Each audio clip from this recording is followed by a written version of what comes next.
All right, so let's talk about wrist wrapping for pressing like a bench or an overhead versus wrist wrapping for a squat. There's a big difference in the two different ways in which to use your wrist wraps, okay? First, let me talk about the bench press or any sort of pressing action.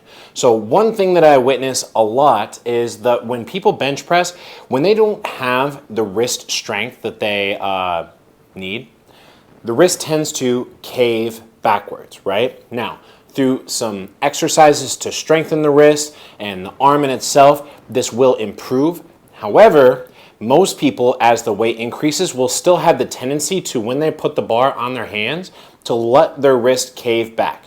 Now, I mentioned in my bench press video, if you haven't watched it, go watch it, about how to position the bar on the hands to better keep the wrist position strong and safe. Because if we talk about pressing, there are three major joint areas that are going to be utilized in that action. And by far the most versatile and vulnerable area is the wrist in itself. It can rotate, it can deviate, it can flex, it can extend, it can do the combinations of all. So this makes it a great joint, however, it makes it very vulnerable. So it is important to understand how to better secure your wrist when you are doing things like good bench pressing. Okay, so when I wrap my wrist for bench press, the biggest thing that we're looking for is tightness or restriction of any of those actions we just talked about. Essentially, guys, what we're trying to look for is if you were going to go punch anything or anyone, if you were to punch with your wrist flexed like that, you would literally break your wrist. You know, everybody knows intuitively, any sort of punching action, a straight wrist would be the best way to do so. Pressing should be no different, okay? So when you take a standard wrist wrap, I have American Barbell pink wrist wraps. These are definitely mine and not Gabby's. What you're going to do is you're going to take that loop and you're going to hold it, instead of hooking it around your thumb, you're going to hold it with your ring and pinky finger, okay? Then I'm going to take the opposite end and I'm going to go around the outside of the wrist. But Chad, you just said we're going to make this really tight and stable. We are. I'm going to wrap it around once, then I'm going to take my opposite hand, guys. I'm going to grab the actual Velcro strap, and then I'm going to follow that wrist wrap back around my opposite hand. So now I've got all the wrap here in my opposite hand, and now I'm going to pull all the tension. So notice how I haven't even started wrapping my wrist, but I've got all the slack or tension removed from the strap, okay? Really important, guys, that right from the very beginning, you make it tight. Okay, if you want to get the most out of these, and literally, if you do this properly, you can add multiple pounds to your bench today just by doing it this way. Promise. Pull the slack, now follow it around. And the whole time that I'm following around my wrist, I am keeping the tension on the strap or on the wrap. So that when I finish, everyone, I literally can't move my wrist in any of those patterns that we just talked about. I can rotate my forearm.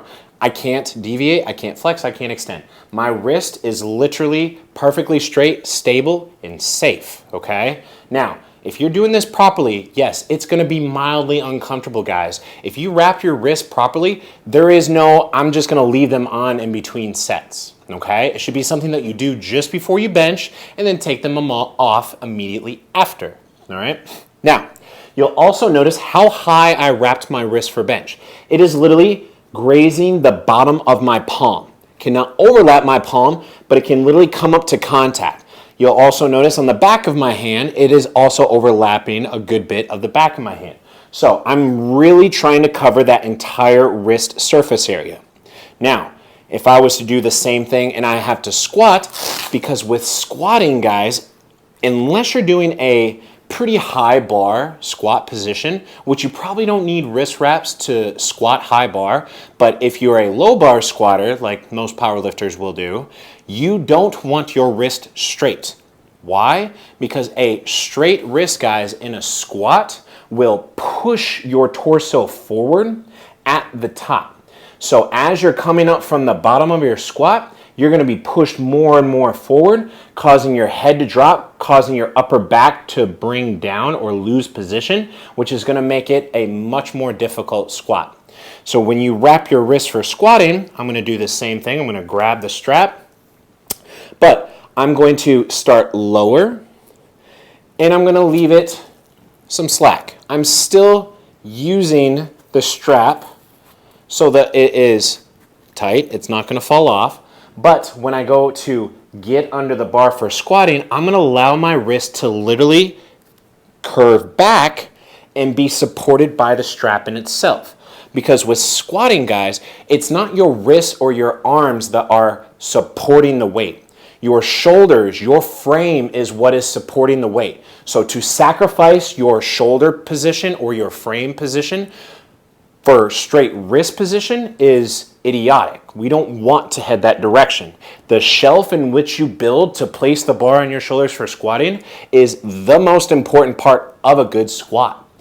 Leg strength is important for squat. Upper back position and how strong your upper back is to support that weight is more important, because most people can go leg press tons of pounds but can't squat a fraction of that weight. Why is that? Because their frame cannot support it. So with wrist wraps for squatting, let them curve back so that the bar from an angle will sit on top and line up with your forearm.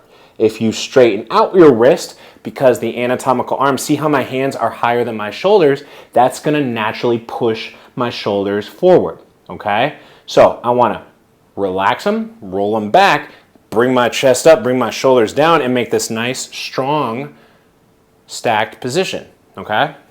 So that's the biggest difference between squatting and benching. Tightness, and then for bench, a little bit higher on the wrist. For squat, a little bit lower on the wrist, much looser, allowing the wrist to curve back.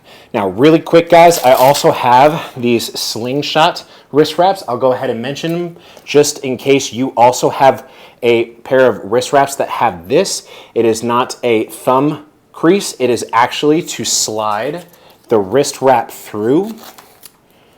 So you essentially create a little space to place your hand in. Same thing, I'm getting ready for a big bench press. I need to make a PR.